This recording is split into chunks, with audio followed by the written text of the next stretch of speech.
Ahoy mateys, Hackman9371 here with my first Minecraft video and first Minecraft series of the channel. This week, well, this whatever it is, this first theme is going to be a pirate setting.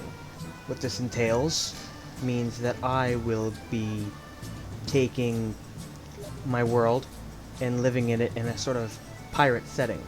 So what do pirates normally do? Well, they treasure hunt and pillage villages. Kinda. So, what we will do as pirates is basically live on an island and go on a constant search for treasure. And villages to pillage and a whole bunch of other things. So without further ado, let's jump right into the action. So the first thing you might notice when you boot up the world is there is no ocean biome right here where I spawn, which is a little unfortunate. Fortunately, I see a bit of a further ways away that there is an ocean biome, so I'll head there immediately after I loot the bonus chest in search of valuable things that I can use for the journey ahead. I was supposed to be going to the ocean biome, but I got distracted by a little bit of sugarcane, so I'll grab that for paper later on when I make a library for a enchanting table. Only for me to be distracted yet again by this abandoned village that spawned right near here, it's a blessing in disguise because it has a lot of resources that I could use later on, and when I actually am able to set up and get a base set up for my pirate antics. It is here that I begin to do what any pirate would do when there's just loot hanging around with villagers guarding it. Loot it! What else? Ain't like they need it anymore. So I'm noticing in the area around me that there is a pretty decent amount of coal, which would be useful for the things that coal is useful for, torches, furnace fuel, and what have you. So as I'm looking around, I start to notice the sun is going down, which isn't good considering I'm in an abandoned village, which means a whole bunch of zombie villagers will spawn at night where I am, and slurp me down faster than a skeleton in a dog park. So I hunker down for the night, and I wait to find an adorable sight. A baby zombie riding an adult zombie, kind of like father and son. Although he switches to the zombie villager once I kill his dad, presumably. Unfortunately, I saw a ruined nether portal, but the loot will have to wait because I do not have the inventory spaces for the loot inside the chest. I finally put my boat in the water and set forth for my island home, which will be my outpost for my pirate stuff. I settled on this cute little island after a whole bunch of dolphins scared me to death thinking they were drowned. I decided to hunker here and see what I could make out of this little area. It is here that I come to the realization that I'm probably going to have to get used to sleeping outside, considering that it's going to be a while before I have any sort of reasonable housing or structure to speak of. And in so doing, I put my chest right outside and began putting in the things that I don't need for the moment.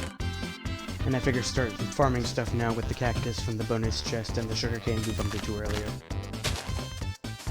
It has occurred to me that the sun is going down again. I'm a little worried about phantoms spawning, but at the same time I really need to get the ball rolling with this structure, or I'm going to be sleeping outside with risk of being ambushed by whatever the night may come to pass.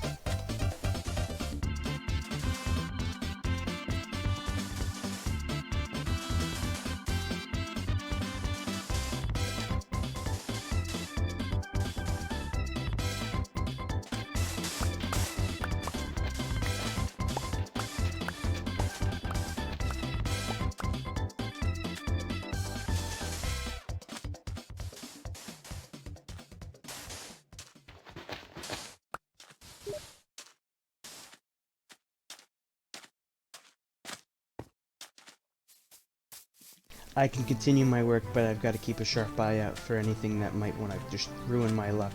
Be it a creeper, some drowned with a trident, or perhaps maybe some spiders that I was surprised actually came first thing. Now, as luck would have it, I did get ambushed by a drowned, well, Not really ambushed, more like we met and we fought, but I really didn't want to stick around, hoping that there wouldn't be any more drowned around, one of which having what is essentially a throwable diamond sword. I thought there was another one across the island, but it was just a glowing squid. Real nice introduction, and a real nice addition to the game, Minecraft. I also noticed there's some villages across from the water. Maybe I'll decide if I'm gonna either pillage the entire place, or if I'm just gonna take all their valuables and leave. After pouncing a spider and helplessly murdering it, I delved deep into this small cave area and found some copper ore. Realizing that this is actually pretty decent shelter, despite what the island is, I decided this is the perfect place to put the captain's quarters, for now. Just a bit of homey touches and it will be serviceable enough for the captain's quarters. I decided that before ending this off, because I was getting a little bored of the whole thing for now, I decided to smelt the copper and mark the place down for the map, to make this island whatever I want to call it in the future, for the time being. For now, this is Robot Pylon Island, I guess. But before we end the video, there's something I need to show you. I did complete the challenge for Halo Combat Evolved doing the library with on heroic difficulty with iron and tough luck. On my first try, believe it or not. However, as I was busy editing the video, there's something I noticed. I'm getting bored watching it, and I'm getting bored recording it. I'm getting bored of trying to edit it too. That's not the game, that's more so the library, because of how linear and how repetitive the mission can be. I'm not gonna sit here and have you watch something that I'm finding boring. So instead I'll just show you the end of the mission so that you have evidence that I actually did complete it. Hi, Billy Mays here. If you're having problems with hard water buildup, soap scum, ring around the toilet, calcium, lime, and rust stains, then you need Kaboom! The energy barrier surrounding the index will deactivate when we reach the ground floor. I don't give a dead moose's last shit!